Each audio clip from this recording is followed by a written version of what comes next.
প্রযুক্তি এখন নিত্যসঙ্গী, কিন্তু এই অভ্যাসী পুরুষদের জন্য হয়ে উঠছে ভয়ঙ্কর ফাঁদ।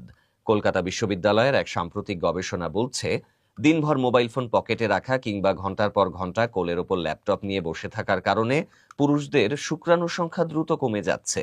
গবেষণায় 20 থেকে 40 বছর বয়সী প্রায় 1200 পুরুষকে পর্যবেক্ষণ করে দেখা গেছে, শুক্রাণুর ঘনত্ব হ্রাস, গঠনে বিকৃতি, গতিশীলতায় ঘাটতি, এমনকি ডিএনএ পর্যন্ত নষ্ট হয়ে যাচ্ছে। প্রতিদিন 5 ঘন্টার বেশি সময় মোবাইল পকেটে রাখলেই বিপদ মারাত্মক আকারে বাড়ে। বিশেষ করে 30 বছরের নিচে তরুণরা সবচেয়ে বড় ঝুঁকিতে। বিশেষজ্ঞদের সতর্কবার্তা, এভাবে চলতে থাকলে আগামী প্রজন্মে ভয়াবহ বন্ধ্যাত্বের সুনামি দেখা দিতে পারে। প্রযুক্তি আমাদের সঙ্গী নয়, হয়ে উঠেছে ধ্বংসের অস্ত্র।